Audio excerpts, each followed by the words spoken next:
Hay historias que se cuentan solas. Vivencias que son parte de nuestra memoria. Es el trabajo de mujeres y hombres que nos identifica desde hace más de 60 años. Porque estuvimos siempre ahí donde nos necesitaron. Porque hicimos valer nuestras fortalezas. Y nunca bajamos los brazos, ni en los momentos más difíciles. Hoy Argentina nos convoca a todas y a todos para seguir construyendo juntos, porque sabemos llevar la camiseta.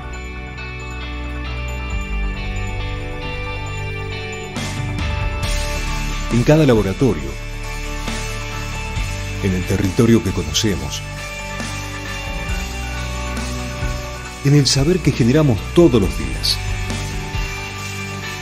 Nuestra bandera son millones de compatriotas, de La Quiaca a Ushuaia, con quienes escribimos esta historia. Y lo seguiremos haciendo, porque contamos con lo más importante que puede tener toda buena historia: sus protagonistas. Son ustedes. Somos INTA. Es Argentina.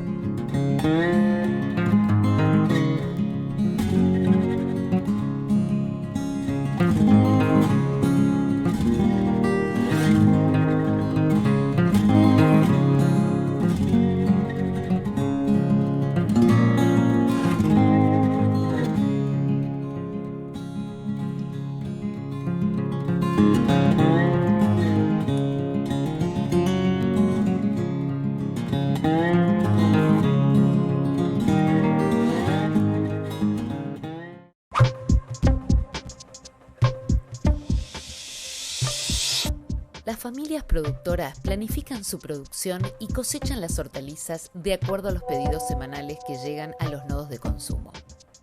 Un día antes de la venta, se reúnen y envasan las hortalizas recién cosechadas. Los envases son previamente higienizados y contienen entre 6 y 8 kilogramos de diferentes variedades de hortalizas de acuerdo a la estación del año. Los envases retornables facilitan la tarea de armado. Una vez listos, se disponen cerrados para que al día siguiente sean transportados a cada nodo de consumidores.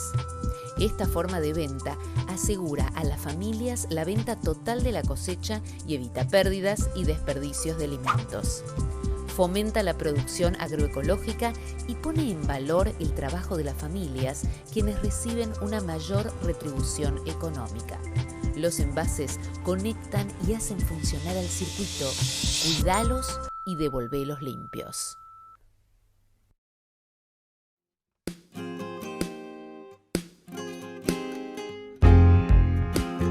Son un ensayo de cría en cautiverio de una especie autóctona que es el sábalo, una especie muy conocida y muy utilizada en el ambiente de la pesca artesanal. El ensayo consiste en evaluar la tasa de ganancia de peso y de crecimiento a densidades controladas de esta especie durante un año calendario, con el objetivo de, no solamente evaluar la tasa de ganancia de peso y el crecimiento, sino de lograr en ese año calendario un peso de entre 500 y 600 gramos, que es el peso comercial de exportación. El ensayo consiste de 3 tratamientos. Los 3 tratamientos tienen fertilización orgánica de base, todos ellos. 2 de ellos tienen la incorporación de balanceados y 1 no. Lo que estamos comparando son, a igual densidad de peces, un tratamiento con fertilización natural y un balanceado en polvo. El otro es un tratamiento con fertilización natural y un balanceado peleteado. El otro es solamente un testigo con fertilización natural. Estamos ya teniendo algunos resultados con muy buenas expectativas, con tasa de ganancia de peso que rondan entre el 200 y el 500%, depende del tratamiento. Este tipo de ensayo tiene la importancia de validar información para la producción en piscicultura de esta especie, lo cual, por un lado, volvería sustentable la actividad en relación a que se dejaría de extraer para la exportación los sábalos del río y se utilizarían los de piscicultura porque coinciden con la talla y el peso que exigen los sistemas de exportación. Y por otro lado se mantendría la exportación y las fuentes laborales, los ingresos que genera para todos los extractos a nivel nacional, provincial y local este sistema de comercialización y exportación. Y esas son las dos aristas que tiene este ensayo importante, es decir, la sostenibilidad de la especie y la sostenibilidad de la parte también comercial y de exportación.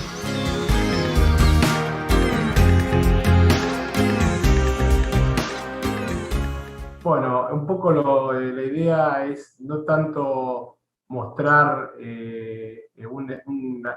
una empresa agropecuaria, sino más que nada mi intención es contar las herramientas y las estrategias que utilizo para llevar a cabo un sistema ganadero conjuntamente con un sistema agrícola.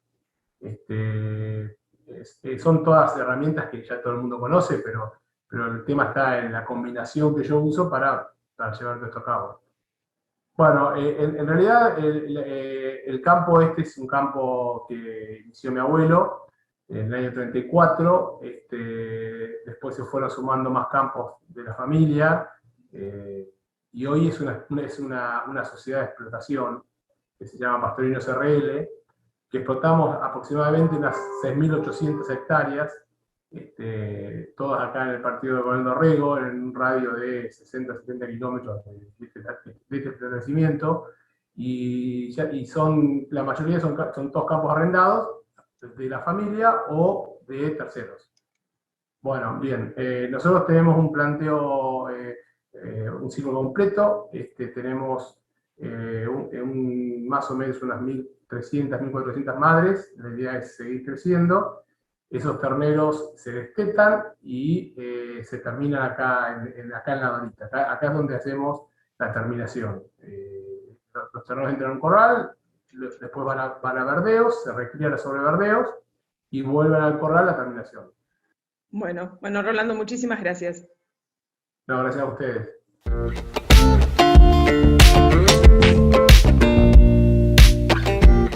El INTA ProAPI propone prácticas de manejo para mejorar el desempeño de las colmenas, tanto en lo productivo como en la sanidad.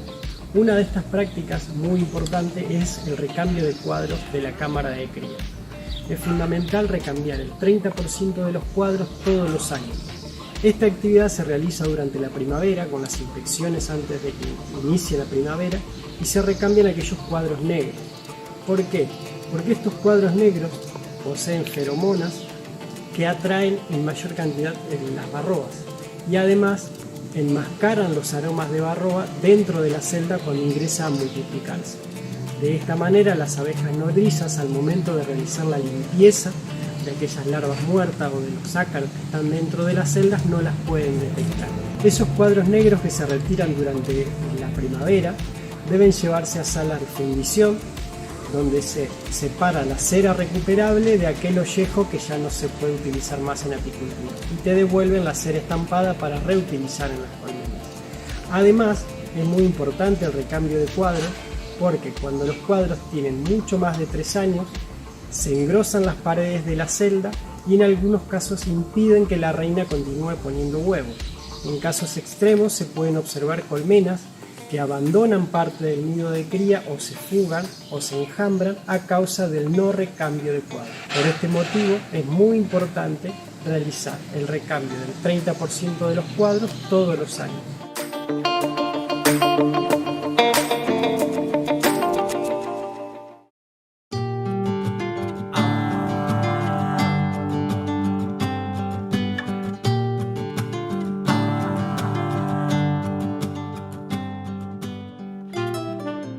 Buenas tardes a todos y todas, gracias por estar ahí conectados. La verdad que para nosotros la repercusión que tuvo el curso fue una alegría y una sorpresa para esta época del año, para esta hora. Así que bueno, les cuento un poco si quieren cómo es que surge esta actividad, porque bueno, hay gente de un poco de todos lados. Nosotros estamos en Arrecifes, al norte de la provincia de Buenos Aires. Esta es la Agencia de Extensión Rural que pertenece a la Experimental de Pergamino. Y dentro de lo que es la agencia funciona ya desde hace 2 años un grupo de cambio rural de transición agroecológica que se llama Campo Sustentable, que Jessica Corvino es la promotora asesora del grupo, debe estar conectada o por conectarse, hoy era el cumpleaños de la hija además, así que estará por ahí, y está acompañado además por el ingeniero Freddy Manzotti y Fernando Brouwer, que pertenecen a la Escuela Agraria, porque tenemos una articulación y una vinculación muy fuerte con la Escuela Agraria de Arrecifes.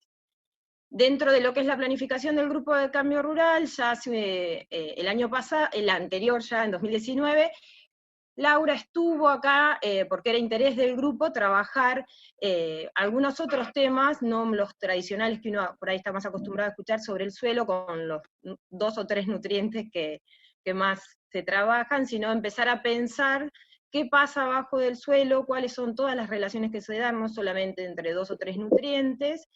Y bueno, en esa oportunidad Laura nos dio una charla justamente en la Escuela Agraria, donde además tenemos un módulo agroecológico entre el INTA y la escuela, y la verdad que como que nos abrió a todos la cabeza a un mundo nuevo, digamos, porque a empezar a pensar todas esas relaciones que se dan en nuestros pies, nos dejó como con ganas de más, y uno también va procesando la información y la va viendo en sus procesos productivos.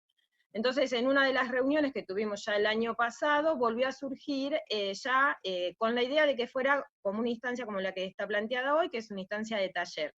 Así que fue así que terminamos, bueno, y después coordinando con Laura en esta oportunidad de hacer un taller en forma virtual, con el tema de la microbiología del suelo, pero bueno, empezar a pensar qué es lo que sucede ahí, cómo podemos empezar a medirlo o a darnos cuenta hacia dónde está yendo el suelo a raíz de nuestras prácticas, ¿no?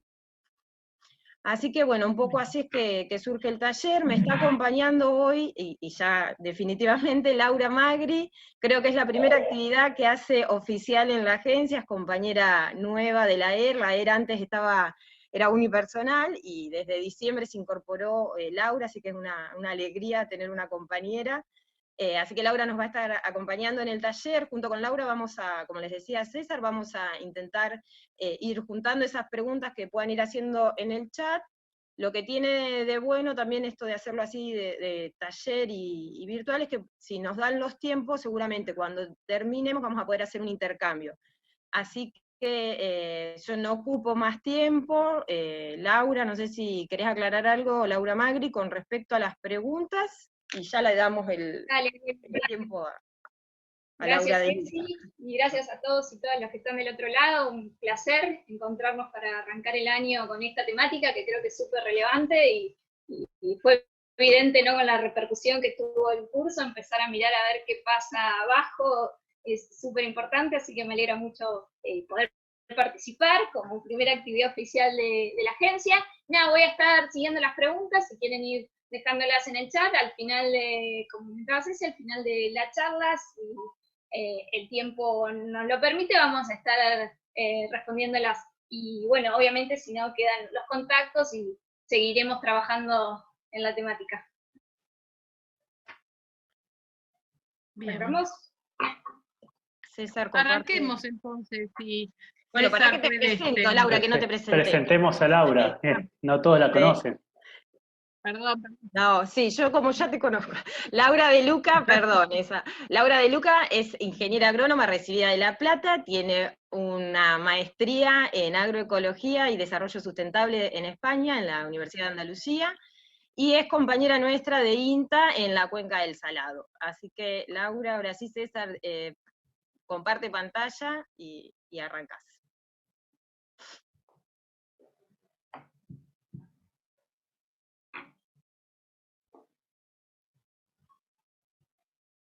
Bueno, mientras se comparte la pantalla,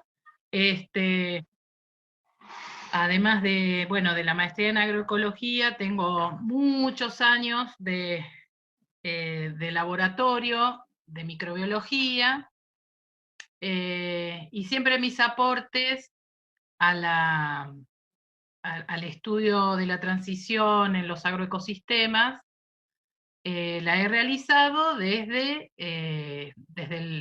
abajo, digamos, enfocando al agroecosistema desde abajo. Hoy vamos a ver este taller, Vamos a tratar de hacerlo en modalidad taller, aunque es medio extraño, ¿no? Así a distancia, pero vamos a hacer este taller sobre la importancia de valorar los microorganismos del suelo, como decía recién Cecilia en la presentación, viene también, digamos, solicitado por un grupo de productores con los cuales, bueno, habíamos estado hablando de cosas muy generales sobre la importancia de los microorganismos del suelo, pero no habíamos hablado demasiado sobre cómo hacer los monitoreos o cómo hacer las observaciones. Vamos a empezar, César.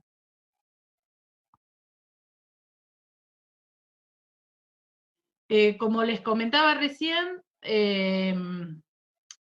vamos a tratar de guardarnos para el final, ¿sí? Todas las preguntas, más que nada porque, bueno, si bien hoy tengo asistencia, tanto Cecilia como mi tocaya van a poder ir levantando las preguntas que vayan apareciendo en el chat. Yo mientras estoy dando el taller no miro el chat para no desconcentrarme, entonces por eso siempre digo, traten de juntar todas las preguntas hacia el final, ¿sí? Vamos a tratar de ver algunas cuestiones bien prácticas y bien simples para estimar la actividad biótica del suelo. Bueno, vamos a la siguiente.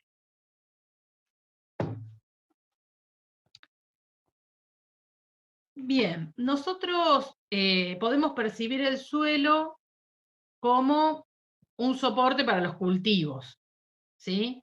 Pero también lo podemos percibir como algo un poco más completo, como un reservorio de nutrientes para la actividad agropecuaria que realicemos.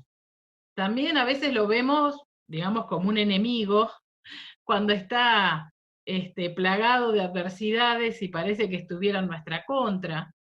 También es un lugar donde pastan nuestros animales. También es un espacio de reconocimiento cultural, ¿no? Nuestro terruño es eso que extrañamos cuando estamos lejos, y también lo podemos percibir como todo eso junto, ¿sí? Vamos a la siguiente.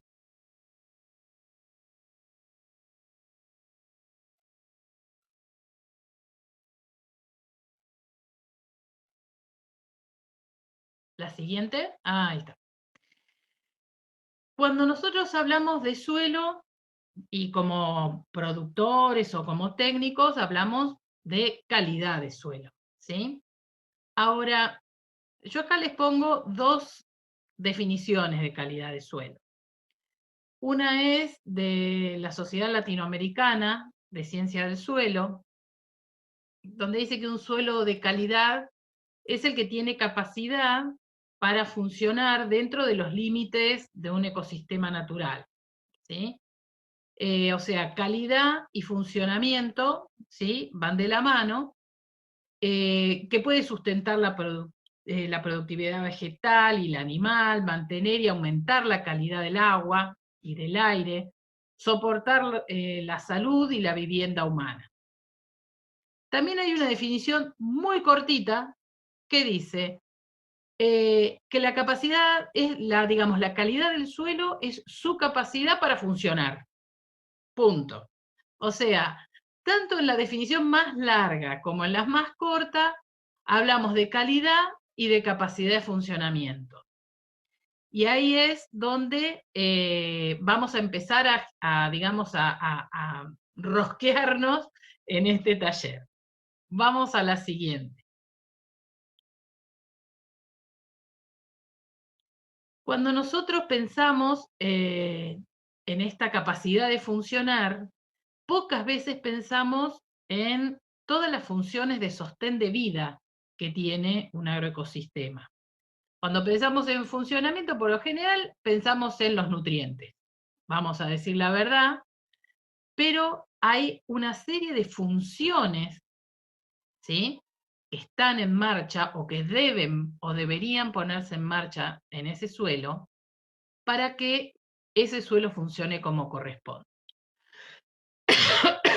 Esto tiene que ver con la famosa palabra sinergia, donde dice que la suma de las partes es más que la unidad. Y aquí yo les pongo algunos representantes. Vamos a empezar por ese señor que está ahí medio rojo. Ese es un ácaro. Es un ácaro depredador, ¿sí? No tiene que ver con, mayormente no tiene que ver con la degradación de restos vegetales, sino con depredar a otros organismos. El que le sigue suele ser su presa favorita, que es un colémbolo.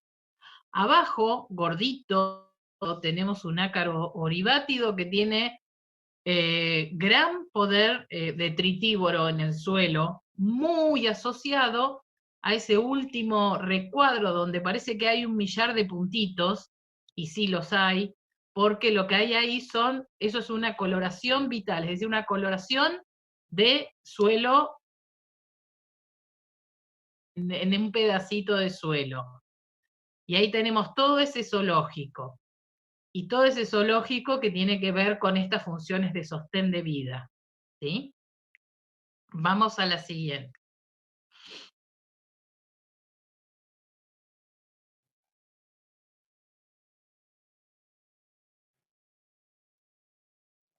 La siguiente, ahí está.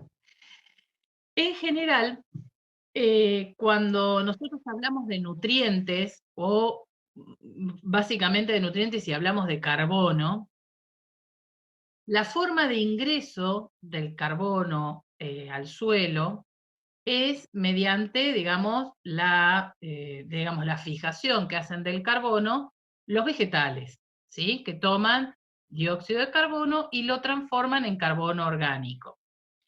Esta capacidad la tienen los árboles, pero también la tiene pasto, cualquier alga que esté en una charca, ¿sí? Esa es una capacidad intrínseca de la fotosíntesis en sí. También hay bacterias fotosintéticas que tienen esta capacidad. Lo que yo les quería hacer ver con el cuadro es que si bien por unidades de superficie, por unidad de individuo, un árbol tiene mucha más capacidad de atraer carbono, de captar carbono, que un pastito, si nosotros miramos a nivel global, en el planeta Tierra, por lo tanto, a nivel global, son los pastizales los que tienen mayormente la batuta y la sartén por el mango en este tema de tomar dióxido de carbono y fijarlo a la matriz del suelo, es decir, ingresar carbono al suelo y transformarlo en carbono orgánico. Vamos a la siguiente. Esta apreciación que yo les estoy haciendo tiene que ver, ¿sí? No solamente el carbono, que su principal fuente está en la atmósfera, a pesar de que la mayoría de los restos vegetales y animales son fuente carbonada, todos somos fuente carbonada, el planeta. Se llama planeta Tierra, también se podría llamar planeta carbono. Somos todos unidades carbonadas, mirándolo desde el punto más sencillo de la química, porque básicamente somos carbono, ¿sí? Todos los minerales vuelven a la superficie del suelo mediante el pisoteo, los excrementos, la orina, ¿sí? Toda esta descomposición de los restos detona, digamos, el funcionamiento de gran cantidad de procesos a nivel edáfico. Ahí entra la microfauna, la mesofauna, la macrofauna del suelo a funcionar, ¿sí? Y esto permite que, digamos, se mineralice, o sea, que grandes compuestos orgánicos se vuelvan a transformar en minerales y queden a disposición en la zona de la raíz. Cuando yo, por ejemplo, elimino el ganado, ¿sí?, de un agroecosistema, se reduce en gran medida la actividad biológica. También se reduce el secuestro del carbono y se reduce muchísimo el reciclado de nutrientes.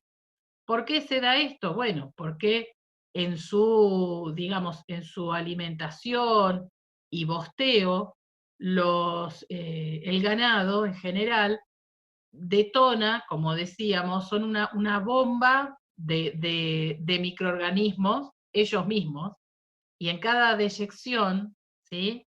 Digamos, introducen dentro del suelo nueva cantidad de microorganismos. Cuando yo esto lo elimino, me voy quedando cada vez con menos microorganismos en el suelo, ¿sí? Vamos a pasar a la siguiente.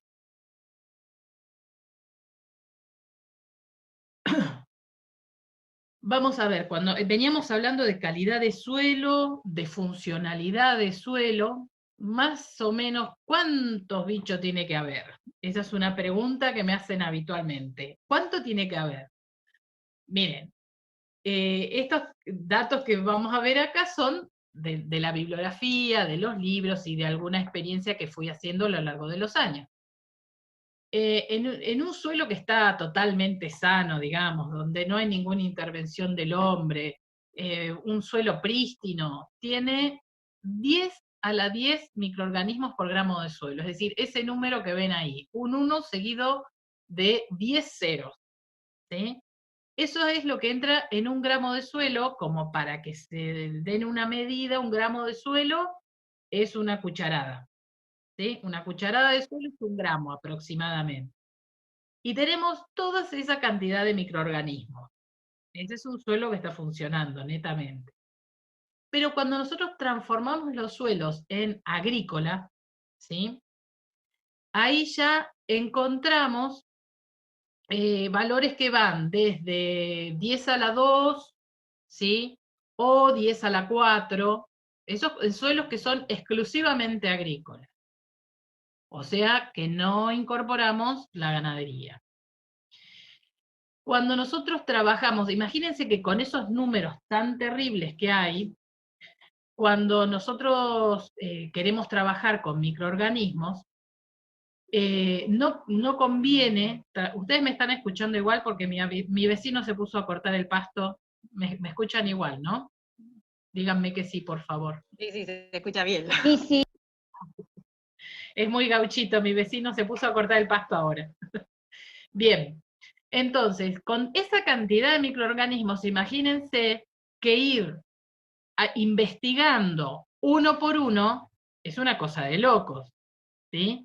Entonces, ante esa realidad de el 10 a la 10 por gramo de suelo, vamos a suponer que andemos por 10 a la 5 por gramo de suelo, tenemos que trabajar con ensambles, es decir, con grupos de organismos que desarrollan una función en el suelo. Y entonces armamos grandes grupos, grupos funcionales. Tenemos transformadores de hojarasca, tenemos transformadores de nutrientes, tenemos bioturbadores, que son los que van haciendo como un pequeño subsolado en el suelo, ¿sí? Esos son algunos grupos. Ahora vamos a ir viendo algunos grupos en particular. Vamos a la siguiente.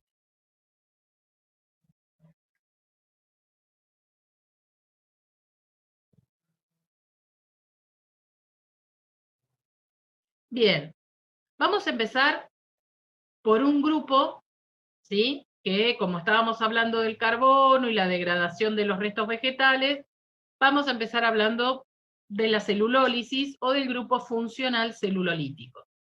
Son organismos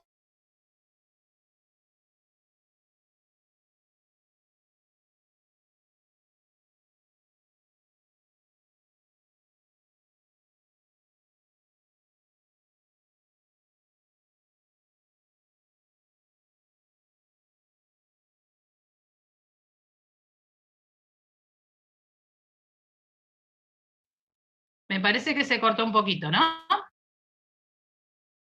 Sí, se cortó un poquito ahí. Un toque, sí. Bien, acá vamos a ver, entonces, como les decía, como un gran zoológico, en realidad, esa foto que ustedes ven ahí es un grupo funcional y además de microorganismos. También hay mesofauna muy relacionada con la celulólisis. Yo les nombré recién, por ejemplo, a los ácaros oribátidos, ¿sí? Que intervienen en este ensamble. Bien, la función, esperen que voy a detener mi video.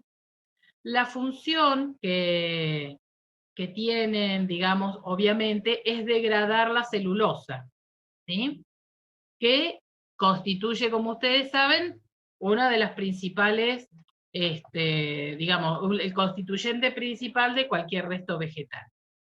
Vamos a ver ahí una cosa que quería aclarar de la foto. En ese menjunje de cosas que hay ahí, ustedes van a ver unos que son como unos palitos, ¿sí?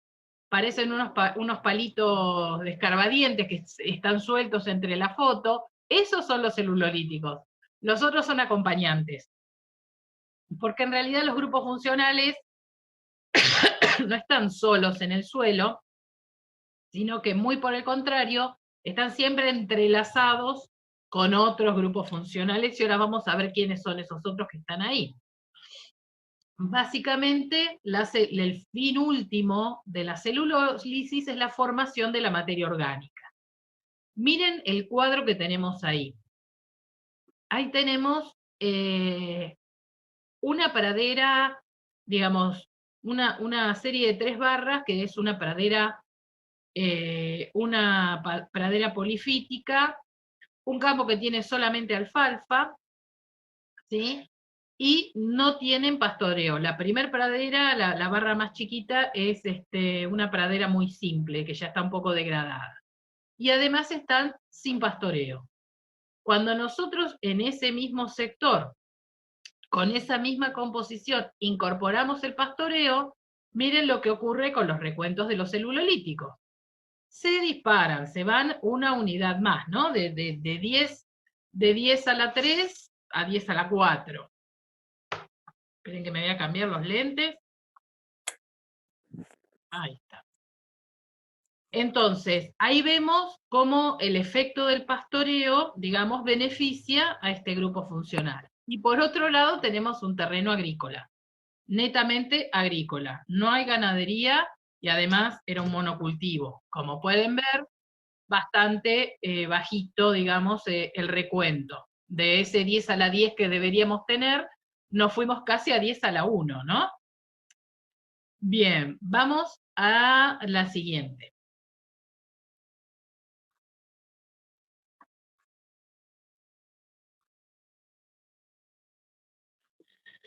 Esto nos hace reflexionar, digamos, esto que veníamos comentando, o que veníamos viendo, a mí me hizo reflexionar y a buscar bibliografía.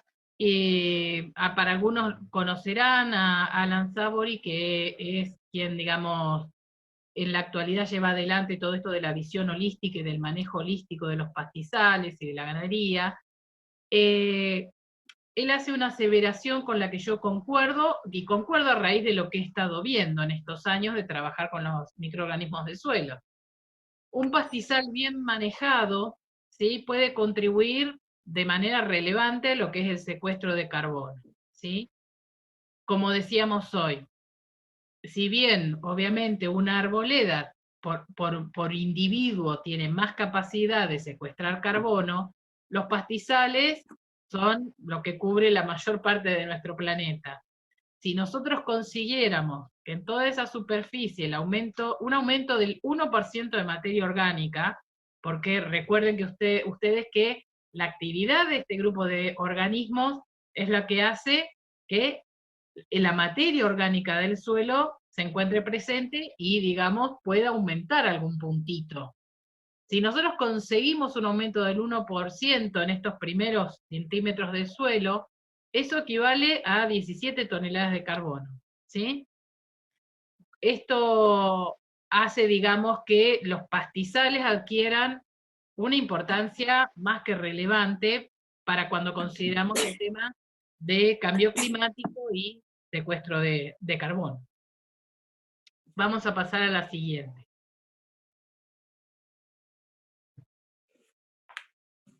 Bien. Esperamos que se termina de armar.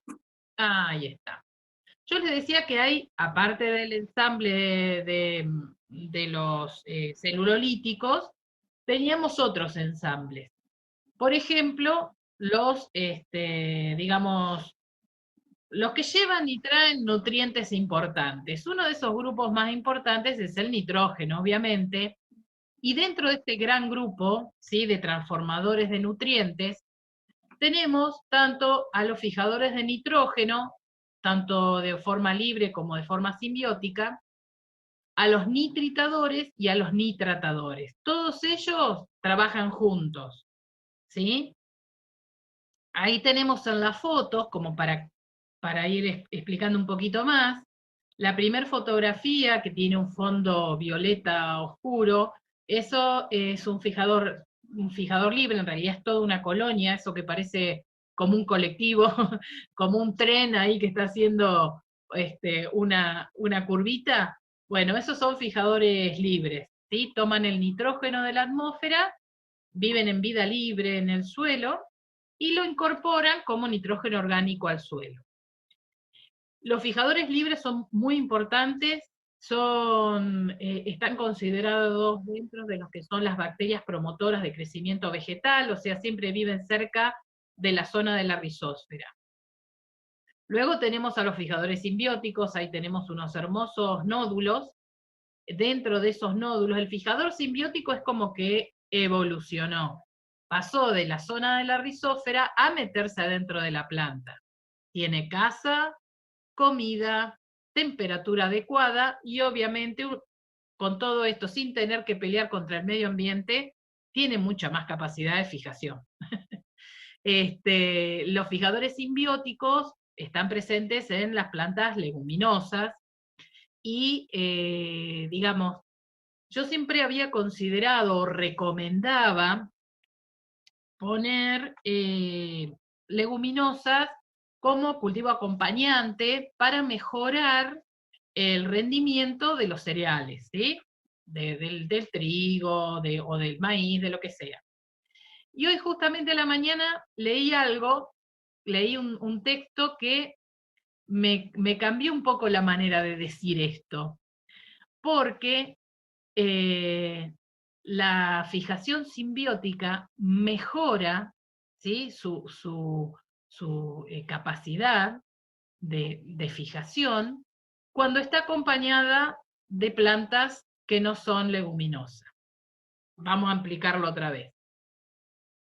Uno generalmente dice, pongan intercaladas leguminosas para que le fijen nitrógeno al cereal.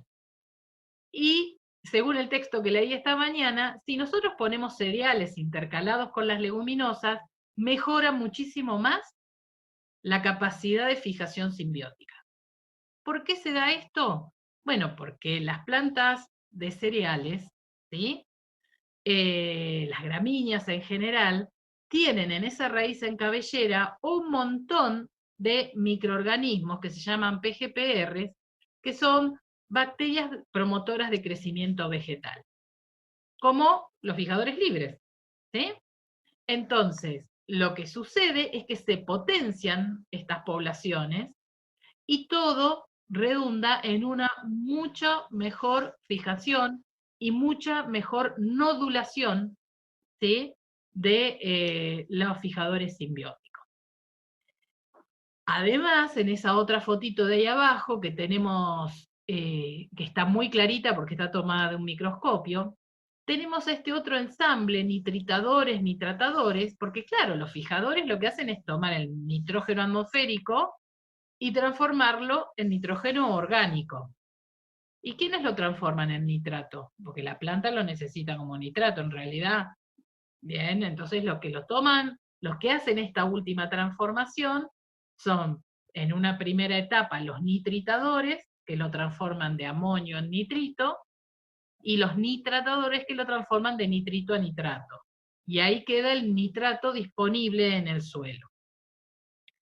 De todas maneras, todo este ensamble, yo siempre lo comento todo junto, porque son cosas que pasan casi en simultáneo, ¿sí?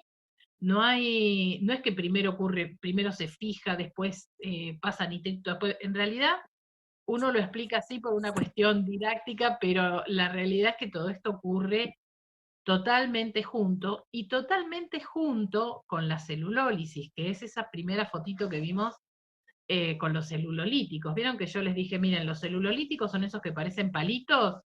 Y los demás son de otro grupo. Bueno, ¿de cuál otro grupo? Son estos, son los nitritadores, los nitratadores, los fijadores libres, que están por ahí siempre junto con los celulolíticos. Vamos a pasar a la siguiente. ¿Por qué están siempre juntos? Bien. Acá tendríamos que explicar básicamente que la celulólisis, o digamos la degradación de los restos vegetales, no es algo que las bacterias hagan para hacernos un favor a nosotros.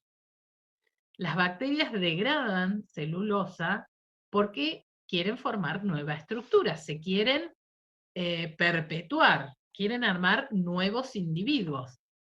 Pero como todos los individuos, los seres vivos en este planeta, necesitan carbono, pero también necesitan proteínas, ADN, o sea, por cada estructuras carbonadas, también hacen falta estructuras nitrogenadas.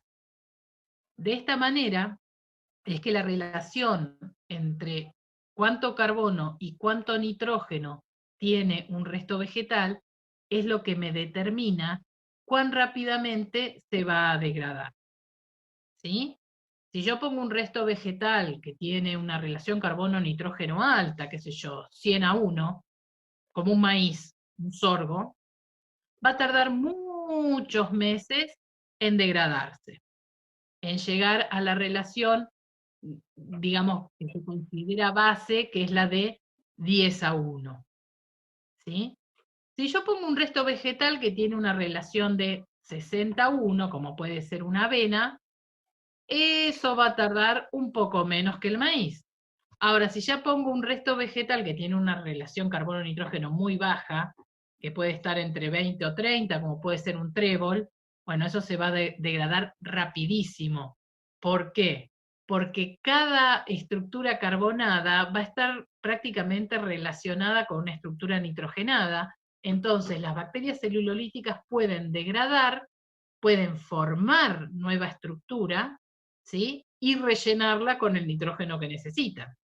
Entonces, esa degradación va a, digamos, a discurrir muy rápidamente. ¿Qué sucede cuando yo incorporo un resto vegetal que tiene mucha cantidad de carbono y muy poco nitrógeno, y tengo poco nitrógeno disponible en el suelo? Bueno, lo que va a suceder es que el poco disponible que esté en el suelo, las bacterias lo van a atrapar, porque son mucho más hábiles, porque son muchas, son millones, entonces tienen la habilidad de ser un millar de bacterias, y van a inmovilizar ese nitrógeno, degradan carbono, ¿sí? Degradan carbono, forman nuevas estructuras, se multiplica, crece la población, y luego liberan ese nitrógeno nuevamente ya como nitrógeno orgánico.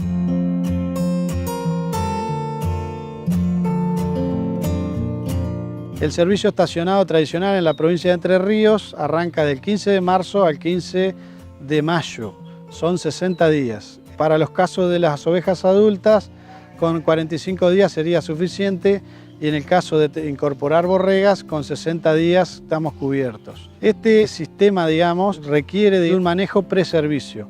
Ese manejo preservicio es un manejo nutricional que, dependiendo de las condiciones medioambientales, requiere un suplemento energético o proteico. En el caso de sequías extremas en que los campos sufren, se requiere un suplemento proteico. El nombre que tiene esta alimentación preservicio se llama flushing. Con esto nosotros estamos llegando al servicio con la oveja en óptimas condiciones para obtener mayores índices de preñez y mejorar los índices de madres melliceras. El flushing se empieza 30 días antes de la fecha de servicio con un acostumbramiento de las ovejas a comer el concentrado, y 15 días posteriores se llega al tope, digamos, del concentrado que se requiere y que se desea. Después se continúa 15 días más desde la fecha del servicio y gradualmente se baja durante 15 días a 0. Con esto nosotros, digamos, mejoramos la nutrición de la madre preservicio y por ende esperamos obtener mejores índices de preñez. El manejo estacionado mejora muchísimo el ordenamiento de la producción, en el sentido de que uno puede manejar nutricionalmente los lotes, puede manejar sanitariamente los lotes y por ende ver si su majada, si sus madres son eficientes a la hora de producir un cordero o 2 corderos.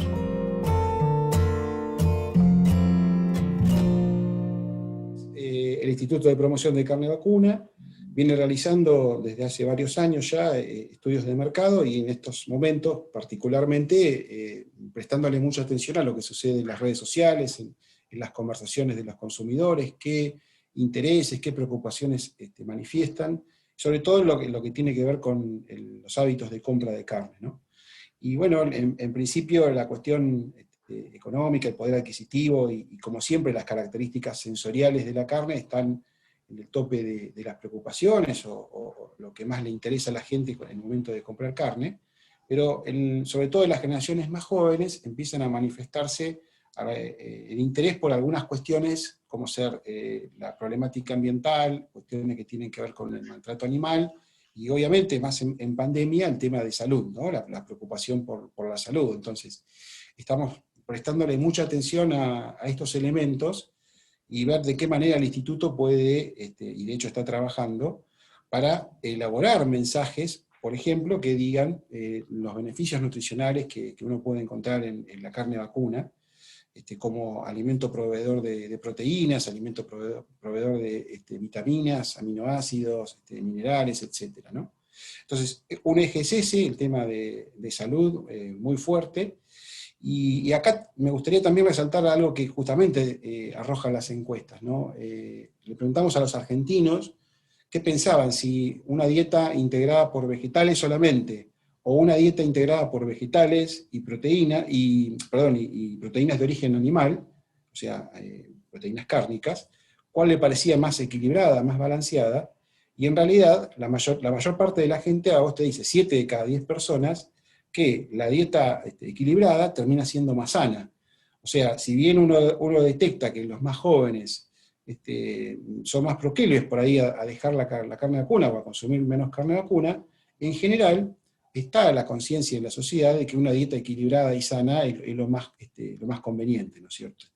Más balanceada es lo más conveniente desde el punto de vista de la salud. Por eso nosotros estamos trabajando con profesionales de la salud para generar contenidos con aval médico, con aval científico, y estamos incursionando en ese terreno, ¿no? De, bueno, balancear todas esas fake news que muchas veces se emiten en las redes sociales y que muchas veces confunden, sobre todo a los más jóvenes, y muchos influencers por ahí que no se manejan con conocimiento. Bueno, el instituto está trabajando toda una línea de mensajes vinculados al eje de carne y salud.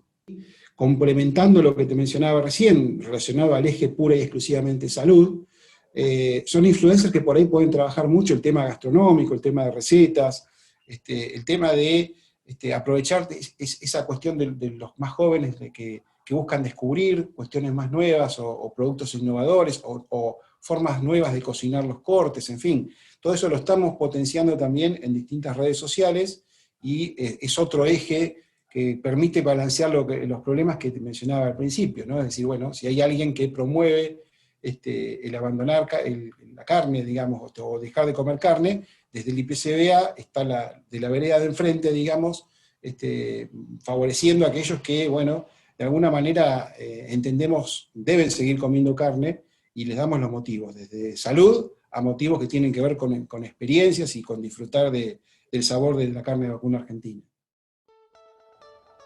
Bienvenidos al tour virtual del Simposio Internacional Virtual de Cultivo en Sustrato e Hidroponía.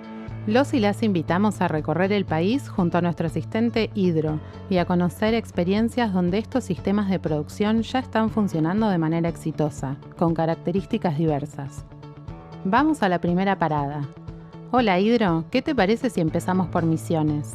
la provincia de la Tierra Roja, los ríos y donde podemos encontrar una de las 7 maravillas del mundo, las cataratas del Iguazú. Hoy vamos a conocer a Raiza Hidroponía en el barrio del Lago, ubicado junto a la represa de Yacyretá en Candelaria, al suroeste de la provincia.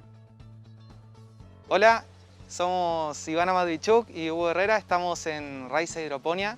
Nosotros somos los propietarios y hoy vamos a contarle un poquito sobre nuestra producción aquí en Barrio del Lago, Candelaria, Misiones. Somos un cultivo familiar, hoy en día nos encontramos abocando tanto Ivana como yo en distribución de tareas y trabajando a la par.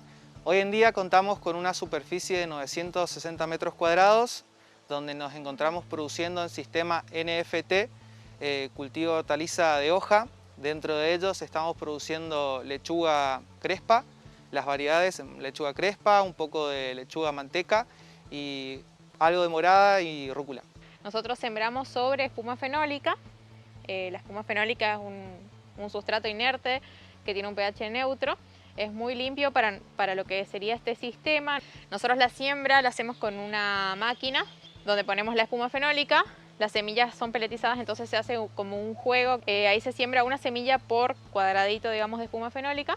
Eso se humedece y se guarda en la oscuridad por 24 horas.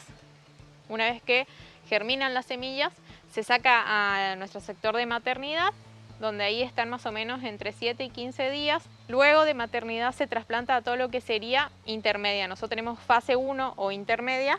Tenemos ubicado todo en el centro del invernadero, donde ahí está entre 20 y 25 días hasta el día de trasplante, donde nosotros lo trasladamos a lo que son los caños de fase 2 hasta el día de la cosecha, que está más o menos 20 días también. Llevarnos a un cultivo hidropónico nos lleva también a nosotros como decisión como productores buscar un cultivo sano. Utilizamos mucho, por ejemplo, lo que son trampas cromáticas, cola entomológica para las patas de las mesadas. Reduce el no contacto con el suelo, reduce la presencia de algunas plagas, pero no quita que las haya. Utilizamos jabón potásico y aceite de neem. Tratamos de cuidar, no contamos con cubresuelo, pero tratamos de cuidar las malezas dentro del cultivo o el exterior del cultivo. Para cada sistema nosotros tenemos mesas individuales con un tanque para cada mesa. Cada mesa trabaja de manera cerrada, entonces tiene su tanque más o menos de 350 litros con una bomba donde nosotros podemos controlar la conductividad, sería la nutrición de la planta, y el pH individualmente. Entonces, si nosotros queremos plantar, por ejemplo, berro, utilizamos una mesa solo para berro porque el berro consume más oxígeno, entonces compite con la lechuga. Argentina parece estar en un momento donde empieza a haber un pequeño auge o se empieza a conocer sobre el producto, que eso es muy bueno. O sea, hemos tenido visitas de productores de la zona, de provincias cercanas de donde estamos nosotros, porque quieren cambiar al sistema por una cuestión de continuidad de producción a lo largo del año y de calidad de producción. Notan que puede haber una mejora en su producción en relación de tierra y quieren cambiar. Eso no quita que en tierra se puedan hacer excelentes hortalizas de hoja también. Vemos un futuro prometedor para la hidroponía.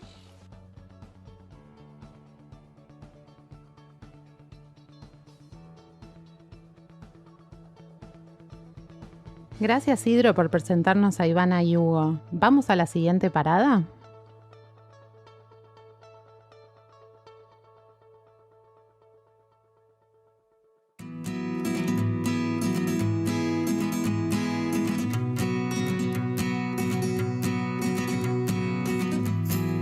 Estamos acá en la chacra que producimos. Nuestro proyecto es América Libre Agroecología y lo que pretendemos es difundir, que se conozca que se puede producir a mayor escala sin ningún uso de agroquímicos, sin herbicidas, que es posible asociar cultivos y que no hayan grandes pestes y demás. Hoy hicimos esta actividad con el INTA de selección de semillas y bueno, y guardado de semillas de tomate. Es interesante que los productores se involucren en estas técnicas, tanto de lo que es la parte de campo, de siembra de variedades para que no se mezclen, y todo lo que es el proceso de extracción. También es una manera de que el productor se asegure de la calidad de la semilla, de la variedad, hacer una selección de cuáles son las variedades que mejor le convienen en función de su estrategia comercial, de su estrategia productiva, de su forma de trabajar y de su relación, insisto, con los consumidores locales. Realizamos un taller de extracción de semillas en la chacra agroecológica de América Libre. Inicialmente lo que tuvimos que hacer fue cosechar los tomates más maduros que pudimos encontrar, de las mejores plantas. Luego les trajimos las semillas de una manera así como exprimiéndolos, los cortamos y los exprimimos y dejamos fermentar aproximadamente una semana. Lo dejamos en agua toda esa solución con semillas y mucílago durante una semana. Luego hicimos el filtrado y el trasvasado de esas semillas durante varias repeticiones para luego ser llevadas a la parte final, que es en la que se secan estas semillas. De esta manera, una vez que pasan 2 días, las semillas se secan y pueden ser guardadas, almacenadas en algún frasco o en algún sobre de papel, lejos de la luz y en algún lugar fresco.